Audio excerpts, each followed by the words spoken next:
Lek, tak ceritani lek berita viral pol ki lho lek. Beyo. Pak Ganjar iku dilaporne nang KPK karo IPW. Dadi aku ora percaya. Purane juga lho ya. Aku nggawe kacamata. Soalnya aku silau ndelok beritane ra kuat. Gak masuk, gak kuat. Aku sih ora percaya lek Pak Ganjar menerima gratifikasi ngono iki ora percaya. Soalnya aku ora kenal. Lek kenal mbuh maneh. Cuman harapanku adalah nantinya itu bisa ditepis lah hal-hal kayak gini karena Indonesia ini semakin amburadul. Merene iki njaluk ngene iki ditentang karo ngene iki ditentang karo iki. Wes atau bahaya. Yang pertama bangsa Indonesia tetap bersatu, rakyat tetap happy. Pak Ganjar tidak terbukti ya kan, insya Allah loh ya, insya Allah 99% loh ya, insya Allah. Ikut tetap semangat untuk Pak Ganjar, tetap solid, semangat. Indonesia NKRI harga mati. Assalamualaikum warahmatullahi wabarakatuh, sahabat semuanya, semangat. Hari ini saya ada di Jombang. Tentunya hari ini sedang ramai laporan yang dilakukan oleh Sugeng, Direktur IPW yang tidak lain adalah kader PSI. Saya yakin jargon Ganjar Pranowo orang ngapusi, orang korupsi. Beliau sudah mempunyai hakikat dan habitat yang cukup bersih. Karena menjadi seorang pemimpin adalah bagaimana sebelum disampaikan tentunya dia sudah melakukan hal yang terbaik untuk bangsa dan negara, khususnya Jawa Tengah waktu itu. Tentunya hari ini kita perlu semangat dan semangat. Wassalamualaikum warahmatullahi wabarakatuh. Berita hari ini hangat sekali karena infonya Pak Ganjar dilaporkan ke KPK terkait gratifikasi. Ya, saya pikir ini menjadi bagian lah untuk menghangatkan dinamika hak angket yang ingin digulirkan oleh DPR RI, di mana Pak Ganjar adalah orang yang pertama menyuarakan soal hak angket terkait kecurangan pemilu. Tapi apapun itu ya, saya pikir ya kalau memang Pak Ganjar bersalah, saya pikir harus ditindak juga. Tapi kalau ini hanya sebagai bagian tekanan agar hak angket diberhentikan maupun tidak dilayangkan oleh DPR RI, kita sangat menyayangkan itu. Kita ingin hukum di negara kita ditindak secara tegas, siapapun orangnya. Gas! Ini Mas, sampean harus tahu bahwa kasus tersebut sebenarnya sudah lama, sama seperti kasus EKTP. Pak Ganjar juga pernah diperiksa dan karena tidak ada bukti, makanya Pak Ganjar bebas. Dan kenapa saat ini dibuka lagi? Karena satu-satunya orang yang berani menyuarakan sebuah kebenaran itu cuma Pak Ganjar dengan hak angketnya. Kamu tahu nggak? Saat ini banyak pihak oknum yang menginginkan Pak Ganjar itu mendekam di penjara, sama seperti Pak Ahok. Entah itu pun apa alasannya. Karena bagi mereka Pak Ganjar itu mengganggu. Makanya dianggap berisik. Coba kita semua jangan tutup mata, buka lebar-lebar permasalahan yang ada di negara kita. Kenapa kok sampai Pak Ganjar dibuka dengan kasus lamanya yang sudah terbukti tidak bersalah, sedangkan yang kasus baru yang semuanya ngumpul sama di 02, dari mulai Gubernur Jawa Timur, Jawa Barat, Ketum Partai Golkar, PAN, diperiksa nggak? Dilanjutkan nggak? Malah dikumpulkan di kawasan penguasa. Jadi kalau KPK, hukum hanya berlaku untuk orang yang berani jujur, tidak untuk orang yang benar-benar bersalah. Maka saya pastikan hukum alam lah yang akan berlanjut untuk kalian. Satu persatu pasti dipermalukan. Saya cuma khawatir dengan keberanian Pak Ganjar. Takut nasib Pak Ganjar itu seperti Ahok. Dipenjara karena tuduhan receh, bukan karena dipenjara karena melakukan tindakan kriminal. sekarang lagi ramai nih ya pemberitaan mengenai Pak Ganjar yang dilaporkan ke KPK ya atas dugaan menerima gratifikasi ya, dan yang melaporkan itu adalah Ketua IPW Pak Sugeng Teguh Santoso guys ya. Nah, kalau menurut saya ya, pelaporan Ganjar Pranowo ke KPK ini sangat kental sekali dengan nuansa politik guys ya. Dan orang yang melaporkan ini punya motif untuk menjegal agar hak angket ini bisa batal atau tidak bergulir ya. Kalau memang mereka punya bukti ya, kalau mereka punya alasan untuk melaporkan Ganjar Pranowo ini ke KPK ya, pertanyaan saya, kenapa tidak dilaporkan dari jauh-jauh hari sebelumnya ya, sebelum hak angket ini bergulir? Kenapa tidak dilaporkan saat Pak Ganjar saat itu mendaftarkan diri sebagai capres-cawapres, ataupun sebelum beliau mendaftarkan diri sebagai capres-cawapres, atau saat beliau menjabat sebagai Gubernur Jawa Tengah ya? Karena laporan ini mereka akumulasi dari 2014 sampai dengan 2024 ya. Kenapa itu tidak dilaporkan sebelum-sebelumnya? Kenapa baru sekarang saat lagi ramai perbincangan mengenai hak angket ini ya?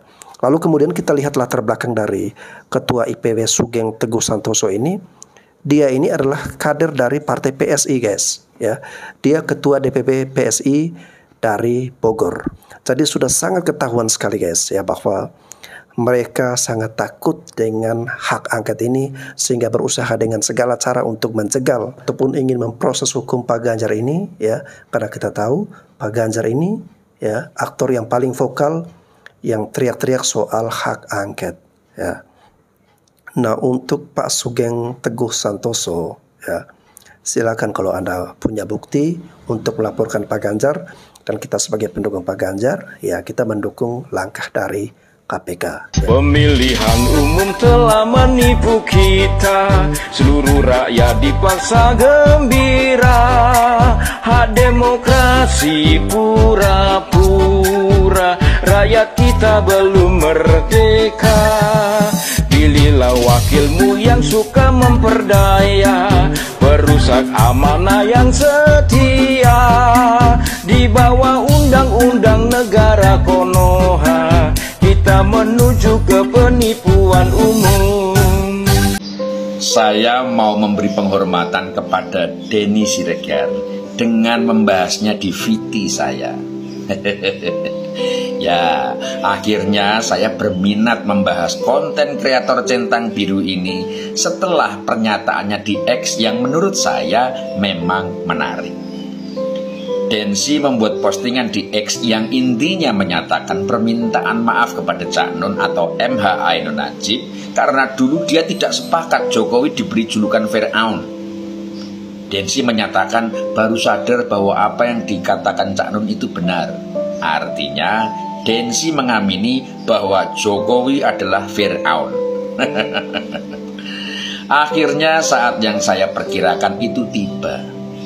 Orang-orang seperti Denny Siregar dan konco-konconya Eko Kuntadi, Kusnul Khotimah, Islah Bahrawi dan lain-lain telah dengan tegas menyatakan diri sebagai opposite Jokowi.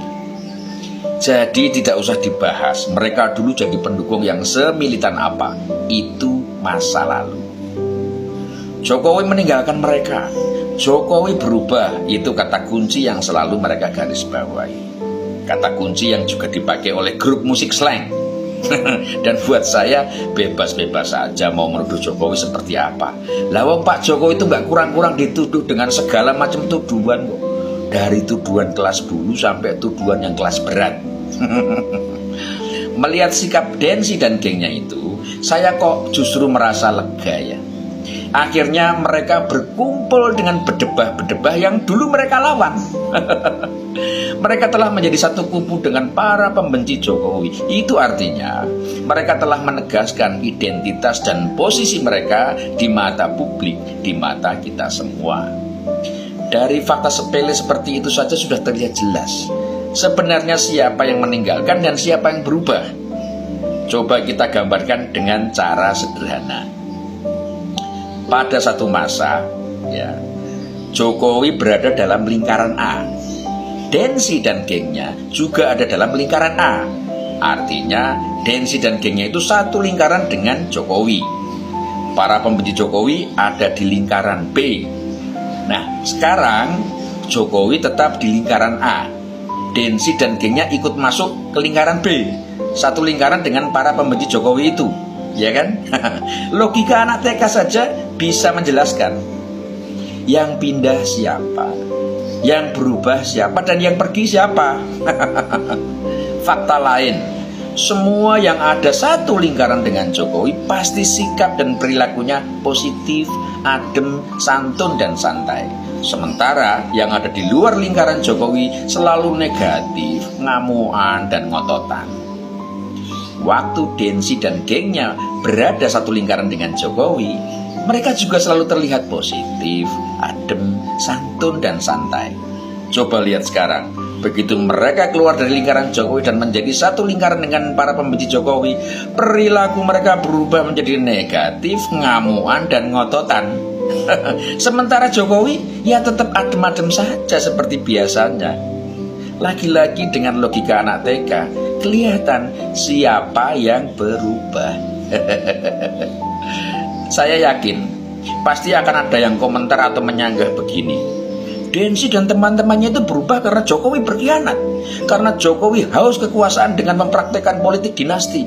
Jokowi melanggar konstitusi, memperalat keputusan Mahkamah Konstitusi dengan melibatkan iparnya, keluarganya. Jokowi merusak demokrasi. Sederet tuduhan itu adalah materi utama proksi yang sampai hari ini terus disebarkan oleh Densi dan gengnya itu. Sebagai para konten kreator centang biru, mereka yakin proksi mereka itu akan sukses mencuci otak seluruh rakyat Indonesia sehingga semua akan membenci Jokowi. Tujuannya apa menyebarkan proksi menyerang karakter Jokowi itu? Untuk memenangkan Ganjar? Atau biar lebih keren untuk menyatakan kebenaran? Atau untuk tujuan yang lebih ngehek lagi? Untuk membantu pihak asing bisa kembali mengendalikan bangsa ini. Istilah mengendalikan ini adalah bahasa halus dari menjajah. Karena zaman sekarang sudah tidak ada kolonialisme. Penjajahan itu sekarang bersifat kognitif, doktrin, dan hasutan. Nah, kalau tujuan mereka untuk memenangkan Ganjar, sudah kita lihat hasilnya gagal. Berapa? 16% apa 17%? Kalau tujuannya untuk menyatakan kebenaran, juga sudah kita lihat. Kebenaran versi mereka itu hanya masuk akal di kepala segelintir orang-orang yang sekarang berteriak-teriak seperti orang kesurupan. Kalau tujuannya untuk menyerahkan remote kontrol bangsa kita kepada pihak asing, sepertinya juga bakal berat. Jadi apapun tujuan Densi dan gengnya melawan Jokowi, sepertinya bakal mentok. Ingat kata Pak Bambang Pacul, jangan melawan orang baik. Kalau nekat resiko tanggung sendiri. Densi telah mengamini ucapan Cak Nun bahwa Jokowi itu Fir'aun. Cak Nun sendiri sudah menyatakan dia mengucapkan itu katanya seperti kesurupan, nggak sadar. Artinya Cak Nun mencoba meralatnya. Ya, mungkin Cak Nun sekarang ini sudah lebih adem. Dan celakanya suhu Densi dan gengnya yang malah naik semakin tinggi. Biarkan saja, nggak perlu dikompres. Kita doakan saja panasnya bisa turun dan tidak sampai kena setep. Bahaya loh itu, kalau kebablasan bisa jadi gila. Cukup ya membahas soal Densi dan gengnya. Semoga para konten kreator centang biru ini bahagia dengan pilihan dan keputusannya saat ini. Meskipun bawaannya gerah dan kepanasan terus, tapi nggak apa-apa. Yang penting bahagia. Kalau saya lebih senang di sini, tegak lurus bersama Pak Jokowi, adem dan tenang. Semoga bermanfaat. Oke guys ya, kalau saya mungkin sebaliknya ya, bertolak belakang dengan apa yang disampaikan oleh Bapak ini. Ya, saya sangat mengapresiasi apa yang saat ini diperjuangkan oleh Denny Siregar, Islah Bahrawi dan kawan-kawannya ya. Dulu mereka adalah orang-orang yang paling militan ya, membela Pak Jokowi ya, berada di garda terdepan ya, bersama dengan pemerintahan Pak Jokowi. Ya, menurut saya Denny Siregar dan kawan-kawannya ini adalah orang-orang yang konsisten. Ya, kalau mereka mau enaknya aja, ya, dibilang bazar centang biru lah, apalah, ya. Kalau mereka hanya berpikir tentang materi, ya, seharusnya mereka menjilat pemerintah dong, ya, karena pasti akan mendapatkan bayaran. Tinggal ikutin aja arahan dari Pak Jokowi, ya, dari pemerintah, karena itu akan mendapatkan bayaran, mendapatkan uang yang sangat banyak, ya, dari apa yang mereka suarakan membela pemerintah. Tetapi mereka tidak melakukan itu, ya. Mereka justru malah menentang Pak Jokowi. Artinya apa? Artinya mereka melihat ada ketidakberesan di dalam sistem pemerintahan Pak Jokowi. Ada hal-hal yang merusak atau mencederai demokrasi, ya. Makanya, ya, mereka orang yang paling militan ini terhadap Pak Jokowi sekarang sudah berbalik atau berubah, ya. Yang berubah bukan Denny Siregar dan kawan-kawan, tetapi Pak Jokowi, ya. Justru perjuangan Denny Siregar dan kawan-kawan ini harus kita akui dan harus kita support. Dan tanpa harus Denny Siregar menyampaikan ataupun kawan-kawannya juga ikut memberikan seperti yang Bapak ini sampaikan, bahasanya proksi, ya, ataupun doktrinisasi kepada masyarakat Indonesia. Tetapi masyarakat Indonesia sudah bisa menilai sendiri, ya, sekalipun Denny Siregar dan kawan-kawannya tidak memberitahu, ya, kita sudah bisa menyaksikan sendiri, ya, betapa luar biasa liciknya permainan Pak Lurah, ya, di mana, ya, kita lihat anaknya yang belum cukup umur, ya, baru menjabat 2 tahun, ya, sebagai wali kota, lalu kemudian dipaksakan maju lewat jalur MK karena di situ ada paman, ya, itu semua orang sudah bisa memahami hal itu, ya. Lalu kemudian bagaimana strategi politik untuk memenangi anaknya ini dengan memakai atau menggunakan fasilitas negara seperti bansos, ya, bahkan bansosnya itu harus dibagi-bagikan di depan istana, ya. Kenapa bansos itu tidak lewat Kementerian Sosial, ya? Kenapa tidak lewat gubernur, bupati ataupun RT RW yang mengolah? Kenapa langsung dari Pak Lurah yang turun langsung ke lapangan harus membagi-bagikan? Ya, itu semua masyarakat sudah bisa melihat dan merasakan bahwa kelakuan ini sangat menjijikan, ya. Jadi tanpa perlu Denny Siregar dan kawan-kawan mendoktrin masyarakat Indonesia, kita tidak perlu untuk menunggu suara atau mendengarkan suara dari mereka. Tapi apa yang kita saksikan, kita lihat, ya, fakta-fakta yang ada sudah cukup meyakinkan kita semua, ya, bahwa ada ambisi untuk melanggengkan kekuasaan. Bapaknya Gibran, Presiden pertama Indonesia, Soekarno, julukannya Bapak Proklamator. Presiden kedua namanya Soeharto, Bapak Pembangunan, julukannya, ya.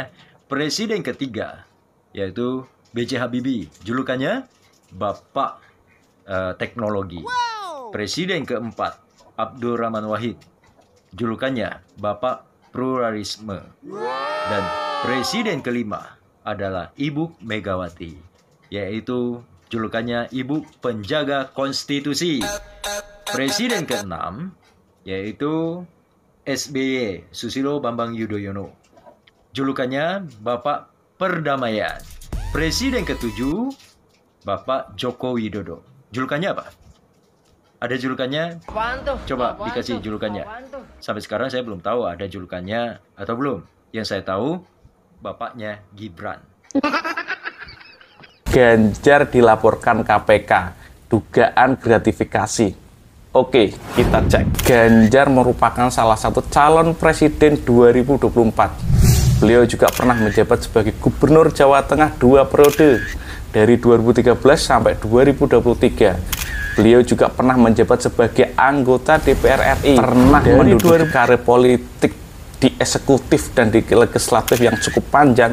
Kali ini Ganjar diuji integritasnya. IPW Indonesia Police Watch melaporkan Ganjar ke KPK dengan dugaan gratifikasi dengan modus cashback yang diterima dari perusahaan-perusahaan asuransi yang memberikan jaminan kredit kepada kreditur Bank Jateng. Cashbacknya diperkirakan jumlahnya 16% dari nilai premi. Perbuatan ini dilakukan dalam kurun waktu Restu 2014 sampai 2023 dengan nominal total gratifikasi diduga lebih dari 100 miliar. Apa tanggapan kalian? Partai PDI Perjuangan adalah sebuah partai yang luar biasa. Hebat. Saya belum pernah melihat ada partai lain yang seperti ini.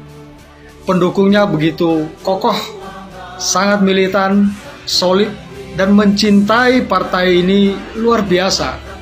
Mereka begitu mengasihi bukan orang-orangnya, tapi ideologinya. Karena Partai PDI Perjuangan mampu membuat gambaran besar bagi pendukungnya tentang begitu baiknya demokrasi. Ideologinya tentang kesetaraan, kebersamaan, dan pembelaan terhadap rakyat itu mudah untuk dibaca oleh para pendukungnya. Dan ini tentunya pasti akan membangun musuh bersama, sehingga memang begitu banyak orang yang ingin merontokkan partai ini. Tapi seperti yang kita lihat, memang partai ini adalah partai yang luar biasa, yang terstruktur dengan rapi, dan memang betul-betul dicintai. Nah, memang di 2024 ini, partai ini mengalami degradasi yang cukup serius, karena berusaha digembosi justru dari dalam. Tapi inilah momen mungkin bagi Partai PDI Perjuangan untuk bersih-bersih, akan merekonstruksi ulang partainya, membangun fondasi yang lebih kokoh, lebih berpengalaman, dan lebih memihak terhadap wong cilik. Terus berjuang, kami akan tetap bersama. Halo salam, saya Aiman Wicaksono. Saya akan menyampaikan sejumlah informasi terkait politik. Banyak yang menganggap bahwa politik itu kejam, keji, kotor, dan menjijikan. Tapi ternyata tidak semua. Ada sosok yang patut kita teladani. Saya mulai dengan sosok pertama. Nanti saya akan lanjutkan dengan sosok berikutnya. Ini adalah sosok Muhammad Hatta, Wakil Presiden pertama Republik Indonesia. Ia dikenal dengan dua nilai. Yang pertama, tidak haus kekuasaan. Ia mundur pada tahun 1956 saat berada di posisi puncak kekuasaan. Nomor dua, yakni Wakil Presiden. Kala itu ia mundur karena ada perseteruan dengan Presiden Republik Indonesia kala itu Bung Karno. Kemudian yang kedua adalah sederhana. Sekretaris pribadinya Iding Wangsawijaya sempat bercerita dua hal. Yang pertama, ia selalu mengembalikan anggaran rutin rumah tangga Istana Wakil Presiden. Karena ada kelebihan uang, lalu ia kembalikan selalu ke kas negara. Yang kedua, ia juga selalu menolak amplop dari pejabat daerah ketika berkunjung ke wilayah. Alasannya sederhana, karena Bung Hatta menganggap bahwa segala kebutuhannya telah ditanggung oleh negara dan cukup. Itulah dua hal, tidak haus kekuasaan dan sederhana yang dimiliki oleh Bung Hatta dan membuatnya dikenang sepanjang masa. Saya Aiman Wicaksono, salam. Di negara demokrasi, rakyat punya kuasa. Tapi kenapa kok rakyat, apalagi rakyat yang macam kita ini, baru didekati 5 tahun sekali? Pas mau pemilu aja ya. Setiap mendekati pemilu, kita dideketin terus dikasih janji surga. Mereka suka bilang, suara kamu berarti untuk keberlanjutan negara, untuk perubahan lebih baik, bla bla bla. Lalu, after the election, lo balik lagi ke hidup lo yang biasa aja itu. Balik lagi introvert kayak biasanya, boro-boro ngurusin negara, mikirin biaya hidup dan biaya gaya hidup lo sendiri aja udah ampun-ampunan. Maklum lah kan generasi sandwich. Nah, di saat lo menjalani hidup lo yang problematik itu, di mana negara, di mana pemerintah, atau lebih tepatnya, di mana politisi-politisi yang kemarin mukanya bertebaran di pinggir-pinggir jalan itu, pernah nggak lo mikirin sedip itu? Nah, makanya, gue pengen ngajak lo untuk lebih menghargai lagi peran diri lo. Respect yourself. Lo harus aware kalau fungsi lo di bumi Indonesia ini jauh lebih dari itu. Lo itu bukan karangan bunga yang dipakai pas hajatan terus jadi sampah habis itu. To be honest, kita hanya diperankan sebatas itu loh. Suara kita cuma dipakai agar supaya mereka melenggang menuju kekuasaan. After that, we know lah. Gue heran kenapa lo sejengkel itu di ghosting mantan, tapi lo biasa aja pas di ghosting sama politisi. Lo bisa sekesel itu sama mantan lo yang pas deketin lo manisnya minta ampun. Pas udah bosen dia ghosting lo seenaknya. Untuk urusan itu aja lo bisa sebegitu nggak terimanya. Pas lo di ghosting politisi lo bisa sok nyantai aja anjir. Nggak marah atau minimal dongkol gitu, kayak aneh nggak sih? Anyway, gue cuma mau bilang nasib kita sama. Kita sama-sama anak muda dan kita sama-sama diperlakukan kayak selembar tisu. Dipakai buat ngelap ingus terus dibuang. Remeh banget Anji, nyesek nggak tuh? Padahal kita ini bukan tukang coblos yang suaranya cuma laku 5 tahun sekali loh. Oke, gua rasa kita harus mulai bikin self-declaration. Until 5 years from now, I will keep an eye on every step you take. Kita bakal awasi perilaku orang-orang yang udah nerima sedekah suara dari kita itu. Karena kita bakal terus bersuara tiap hari.